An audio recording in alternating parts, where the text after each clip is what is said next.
TP Munde यांनी मोठा गौप्यस्फोट केला। सतीश भोसले उर्फ खोक्या भाई हरिण मारून सुरेश धस यांना मटण घेऊन जायचा। टीपी मुंडे यांनी मोठा गौप्यस्फोट केलेला आहे। सतीश भोसले उर्फ खोक्या भाई हा हरिण मारून सुरेश धस यांना मटण घेऊन जायचा म्हणून सतीश भोसलेवर गुन्हे दाखल होत नाहीयेत असा आरोप टीपी मुंडे यांनी केला आहे। याबाबत गावकऱ्यांसह ओबीसी नेत्यांचं शिष्टमंडळ मुख्यमंत्र्यांना भेटणार असल्याचं टीपी मुंडे यांनी म्हटलंय।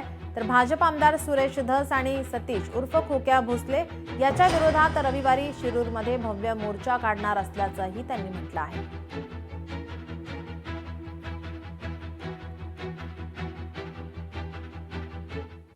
वन विभाग कसं गुन्हे दाखल करील त्याच्यावर?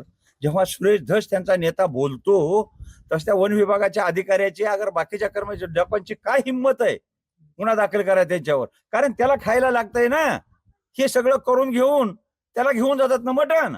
हे बी खाता असतील काही, पण त्याला घेऊन जातात डब्बा भरून, 4-2 किलोचा डब्बा भरून त्यांना घेऊन जायचं। अशा प्रकारे त्याचा प्रकार असल्यामुळे कसा केस करील? मी मुख्यमंत्र्याला आवर्जून सांगणार आणि मी मंगळवारी त्यांची भेट घेणार आहे या मुद्द्यावर, मंगळवारी, आणि या परिसरातलं शिष्टमंडळ येणार आहे आणि आम्ही भेट घेणार आहेत।